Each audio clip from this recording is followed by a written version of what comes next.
Bienvenue sur Africa 24 pour cette nouvelle édition du QG News. Au sommaire de l'actualité.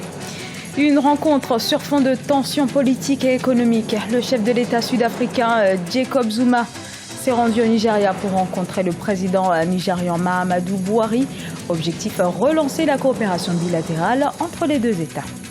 Au Bénin, les observateurs jugent crédible et fiable le premier tour de la présidentielle du 6 mars. Un premier tour qui a mobilisé 64% des électeurs. Le second tour opposera quant à lui Lionel Zinsou à Patrice Talon. Asmara renferme l'une des plus belles collections architecturales au monde. L'Érythrée a soumis son dossier de candidature auprès de l'UNESCO pour classer des sites de sa capitale patrimoine mondial de l'UNESCO. Le Nigeria et l'Afrique du Sud, quasiment confrontés aux mêmes défis sociaux et économiques. Le président Jacob Zuma a rencontré son homologue nigérian Mahamadou Buhari ces 8 et 9 mars. Une visite sur fond de différends, notamment économiques. Les deux puissances africaines veulent tout de même aller de l'avant dans leur coopération avec des objectifs politiques et économiques. Cette rencontre pourrait en effet permettre la signature de nouveaux contrats qui aideraient ces deux économies aujourd'hui en berne. Deogracias Podo. Le Nigeria et l'Afrique du Sud entendent assumer leur rôle de grande puissance sur le continent pour faire progresser la croissance économique. Une ambition qui divise de nombreux observateurs qui manifestent un certain nombre d'inquiétudes. Le président sud-africain Jacob Zuma, récemment en visite chez son homologue nigérian, a insisté sur ce rapprochement, mais depuis plusieurs années, les deux pays ont toujours fait figure de rivaux économiques. Le Nigeria, première puissance du continent, depuis avril 2014, est également le premier marché africain. Nous souhaitons que sur le plan international, il y ait plus d'engagement sur les questions liées à l'Afrique. Nous méritons par exemple une place au Conseil de sécurité des Nations Unies. Les différends entre les deux pays sont d'ordre économique, mais pas seulement. En 2012, le Nigeria et l'Afrique du Sud avaient clairement affiché leur rivalité pour éventuellement représenter le continent africain au Conseil de sécurité des Nations Unies. En plus, lors de son élection, Abuja n'avait pas apporté son soutien à la sud-africaine Dlamini Zuma, la présidente sortante de la Commission de l'Union africaine, dont le mandat s'achève en juillet 2016. Plus récemment, des ressortissants nigérians auraient été victimes d'actes à caractère xénophobe en territoire sud-africain, de quoi raviver les tensions. Mais les deux dirigeants préfèrent jouer la carte de la diplomatie pour préserver leurs intérêts politiques et économiques. Nous avons discuté des questions liées à la paix et à la sécurité sur le continent. Nous avons noté avec une grande préoccupation les défis posés par les groupes terroristes et extrémistes qui continuent d'affecter certains de nos pays sur le continent, y compris au Nigeria. Le continent africain est en proie à des attaques terroristes constantes menées par des groupes islamistes que la plupart des États victimes peinent à maîtriser, faute de moyens techniques et financiers. Au Nigeria, plus de 20 000 personnes ont perdu la vie dans les multiples attentats des insurgés de Boko Haram. Les deux dirigeants africains plaident aujourd'hui davantage pour que le continent obtienne un siège permanent au Conseil de sécurité des Nations Unies. Et au Bénin, après le premier tour de l'élection présidentielle du 6 mars, les observateurs internationaux, notamment ceux de la communauté économique des États de l'Afrique de l'Ouest, déployés sur le terrain, saluent le bon déroulement du scrutin, et cela en dépit des insuffisances dans les préparatifs des élections, avec notamment la question des cartes d'électeurs. Un reportage de Lefty Ounou, notre correspondant au Bénin. Peu après le scrutin du 6 mars 2016, plusieurs observateurs électoraux nationaux et internationaux félicitent le peuple béninois. La réussite de l'organisation du scrutin dans un climat pacifique dans le pays, la clairvoyance des acteurs politiques ou la maturité du peuple béninois ont été les différents constats des différentes missions d'observation présentes pour la circonstance. La préservation des acquis démocratiques du Bénin est une grande leçon de cette échéance électorale. La tenue de l'élection présidentielle du 6 mars 2016 est un pas de plus dans la consolidation de la démocratie au Bénin. Cette élection est à inscrire dans les annales du Bénin, tant elle marque l'alternance au pouvoir et place ainsi le Bénin en bonne place des pays respectueux des mandats constitutionnels. Nous partons satisfaits de la maturité du peuple béninois et surtout des candidats qui ont vraiment joué le jeu dans ce processus électoral. Vraiment, nous sommes très satisfaits de ce que nous avons vu et nous apprécions vraiment à sa juste valeur les élections au Bénin. Les observateurs ont aussi salué la décision de la Commission électorale nationale autonome Sénat quant à l'utilisation des cartes d'électeurs de 2015, de 2016, des passeports, des cartes d'identité des nouveaux majeurs, malgré les difficultés liées à l'impression et à la distribution des nouvelles cartes d'électeurs biométriques. Au-delà de leur mission d'observation, les organisations de la société civile du Bénin ont activement contribué à la réussite de ce scrutin. À travers leur plateforme électorale, elles ont collaboré avec la Sénat pour résoudre des difficultés liées au scrutin sur le terrain. Là, aujourd'hui, ce n'est que le quartier général qui est levé, mais la salle de situation électorale est toujours active.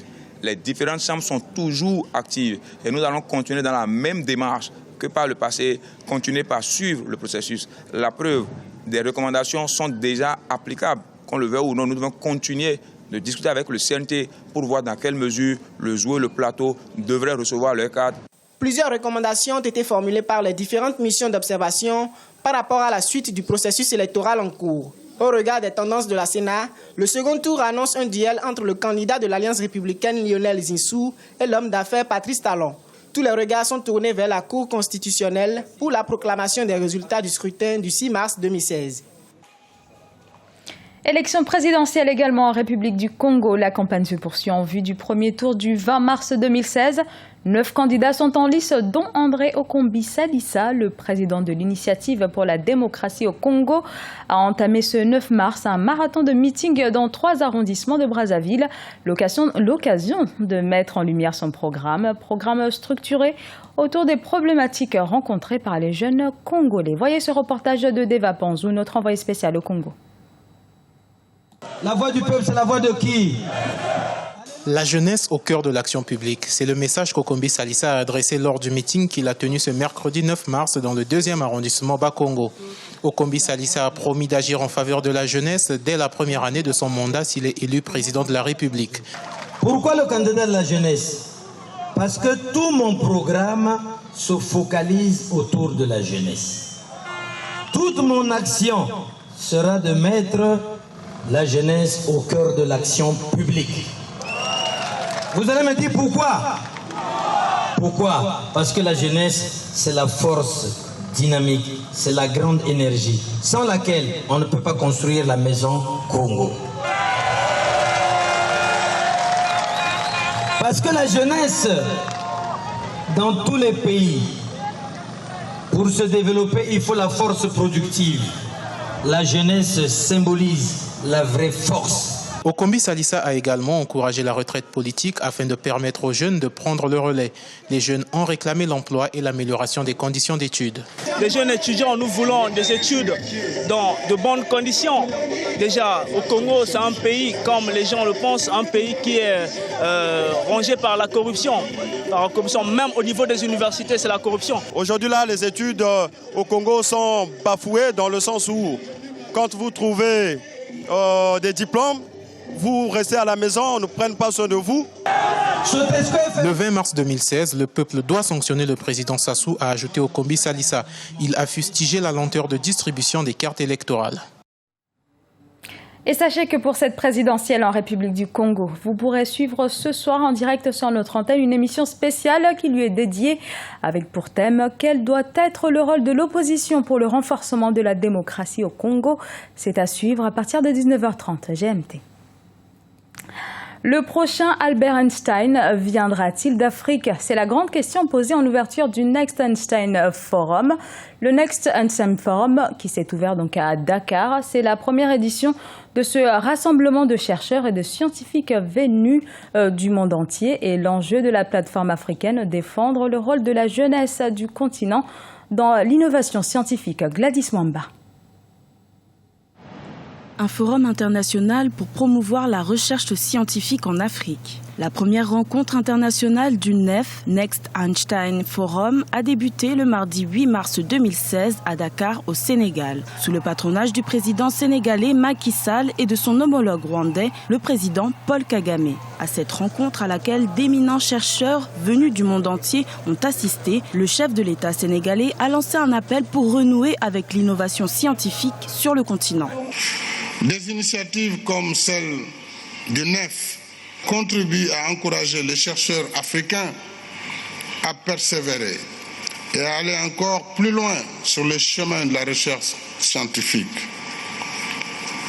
Elle contribue surtout à susciter le goût de la recherche, de la créativité et de l'innovation chez les plus jeunes. Ces jeunes constituent un potentiel inépuisable pour l'avenir de l'Afrique, mais pourvu qu'ils soient formés. Sinon, c'est une bombe. Ce forum, organisé tous les 2 ans par l'Institut africain pour les sciences mathématiques, rassemble plus de 500 scientifiques de renom et intervenants distingués du monde entier. Les présidents sénégalais et rwandais ont insisté sur la nécessité de favoriser l'éclosion d'une véritable culture scientifique orientée vers les priorités de développement de l'Afrique. Notre but doit être d'arriver à une prospérité soutenable et partagée. Et la clé pour arriver à cela, c'est la science et l'innovation, liées ensemble par la recherche.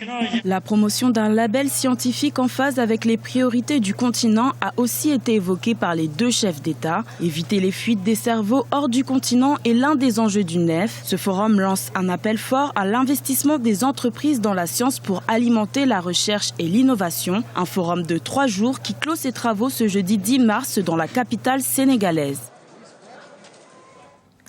L'Érythrée veut donc voir des sites de sa capitale classés au rang de patrimoine mondial de l'UNESCO. Asmara, en quelques mots, malgré des racines anciennes, la ville est surtout connue pour son architecture contemporaine. Après être devenue la capitale de la colonie italienne à la fin du 19e siècle, la ville a beaucoup évolué pour devenir importante à partir des années 1920. Et aujourd'hui, Asmara regroupe en son cœur bon nombre de joyaux de l'architecture moderne. Et cela dans la corne de l'Afrique, considérée comme le berceau de l'humanité. Siamlo Victoria Sedji. Les bâtiments sont encore résistants, avec des couleurs captivantes, malgré leur ancienneté. Héritage de la colonisation italienne, ils datent du XXe siècle, mais n'ont pas perdu leur beauté. La cathédrale catholique d'Asmara, dont le rocher est bien visible, a été construite en 1922. C'est l'un des chefs-d'œuvre de la ville, comme l'Avion Fiat Tagliero en forme de station-service.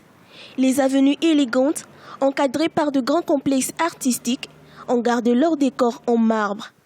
Asmara fait partie des plus belles villes historiques et fait la fierté des habitants. Les bâtiments sont dans une forme très intacte. Il y a un peu d'entretien, mais je pense toujours que vous connaissez leur forme. Ils sont très intacts et en bonne forme.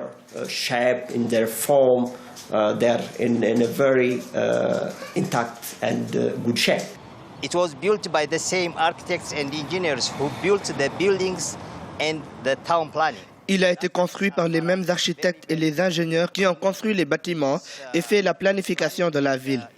Cela rend Asmara tout à fait unique dans la planification et l'échelle humaine que vous voyez. Tous les bâtiments sont fantastiques. Les zones ouvertes, les rues, tout se passe en harmonie. The streets, everything goes together in harmony, not only the buildings.